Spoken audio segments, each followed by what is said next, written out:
Forgotten. Sacrifice by G. Wolf. Chapter 1. The Truest Form of Freedom. Aperio hummed happily as she placed another leather-bound tome on an old shelf.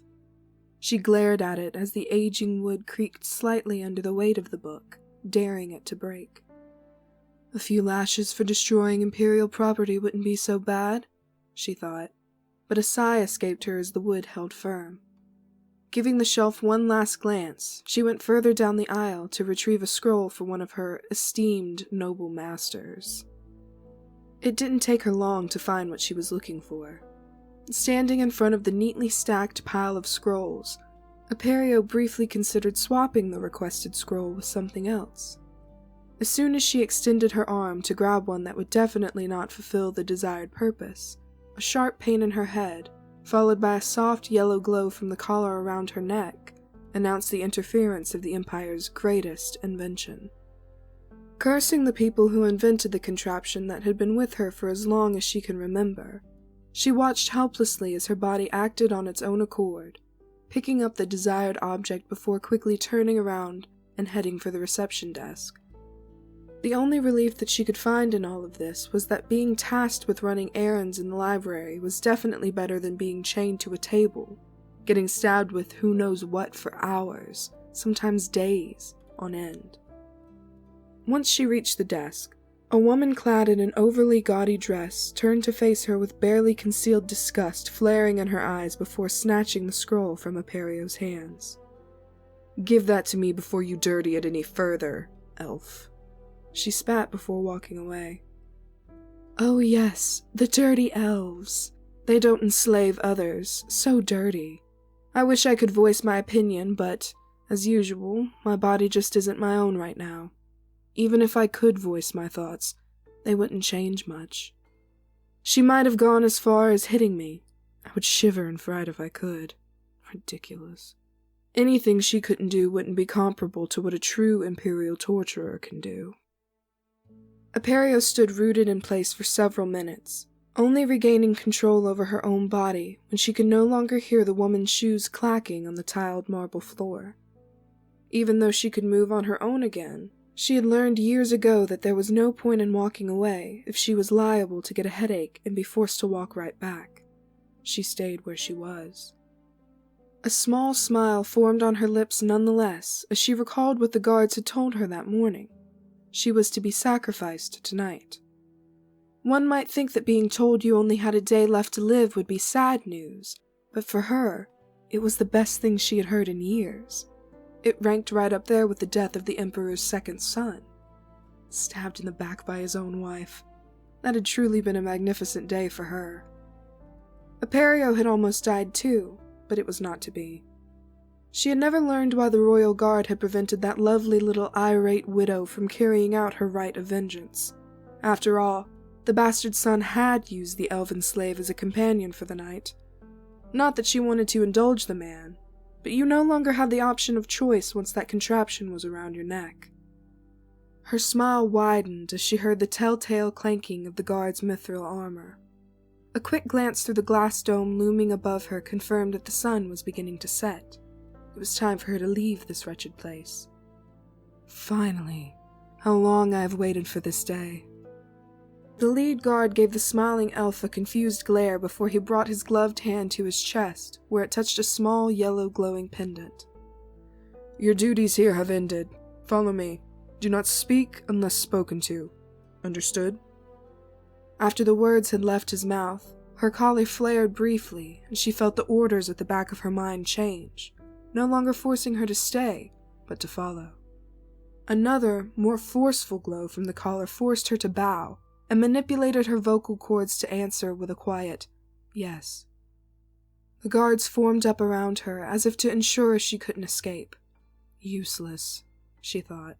It's not like I can run away with this stupid thing on. Soon they had left the library, and were moving down a brightly lit, stone-walled corridor. One of the guards gave her a surprised look as she practically glided down the hall. The inherent lightness of her steps had come at the price of bleeding and burned feet after being forced to walk on crystal shards and hot coals for months on end, and as much as she hated to admit it, she actually enjoyed being able to move in such a manner. A few of the passing servants, mostly slaves like herself, stopped to give Aperio a pitying look before hurriedly moving on. The elf herself didn't care about the others. To her, it made little difference if they hated or pitied her. It wouldn't change anything about her life, past or present. There was one person she had cared about, an elderly woman that had been more of a mother to her than the actual one could ever have been. While that may not be a hard bar to pass, you really only had to not sell your daughter into slavery at the age of 3 so you could afford more alcohol. It still meant something to her. She had taught Aperio many things, even the language of her people, though she never got to use it as she was ordered not to speak it ever again. A wave of sadness overcame her as she remembered the day her only friend had died, forced to fight in the arena against a knight from the Emperor's personal guard. Not a fair fight by any stretch, but good entertainment for the noble guests. In the end, she had been forced to sit and smile as she watched her friend getting torn limb from limb by a laughing knight, clad in shining gold-plated armor. The only relief, small as it may have been, was the knowledge that her friend had moved on to a better place. Maybe I will meet her soon? Who knows what happens when you die? Aperio mentally shook off the weight of her memories as she was given a new task. After being led to a small room containing a shallow pool, she was told to clean herself. Under the watchful eyes of everyone around her, she approached the water, hesitating briefly as she caught sight of her reflection. Her clipped ears were, despite being one of the less painful treatments, by far the thing she hated the most about what she saw. She wasn't the only one they had done it to either. Every elven slave they had would have their ears cut to be closer to perfection, as the Emperor put it. Once she had been deemed clean enough by her guards, she was led to a massive engraved door. With a wave of their hand, one of her captors signaled the 2 slaves at either side of the door, who quickly went to complete their only task. With a low groan, it slowly slid open, revealing a great many people, both mages in fancy robes and guards in heavy mail, arranged in neat formations covering the entirety of a truly enormous hall.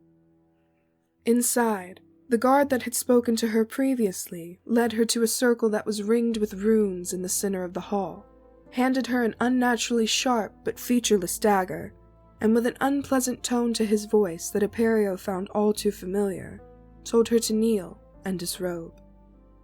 Under the openly lecherous gaze of her guard, she did as she was told, long past the point of being able to care about such situations.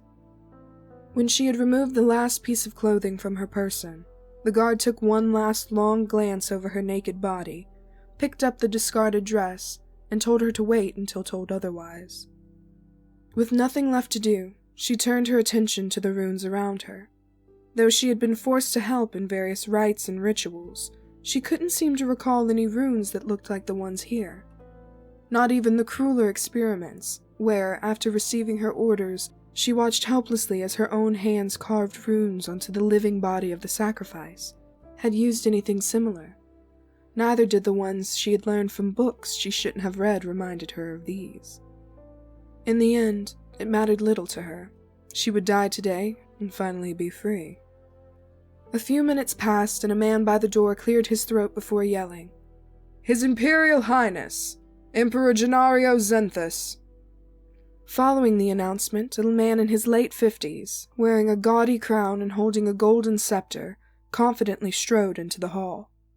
It didn't take him long to reach the empty, rune-framed square opposite of Aperio, and once there he banged his scepter against the floor. After the last hushed voices quieted down, he began to speak. "We have strived for this moment for years, trying and failing to find a way to ascend and rid ourselves of the lower races. Tonight, our torment ends, and we only need to sacrifice this lowly elf. A small price to pay for my ascension to godhood. A truly glorious day for the entire Anaru Empire. Now let us start a new era, an era of righteous conquest."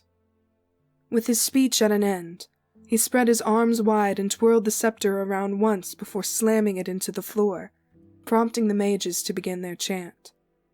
In response to their discordant voices, the formation on the floor started to emit a white light that soon burst into a flame that snaked its way across the entire hall, inching ever closer to the center.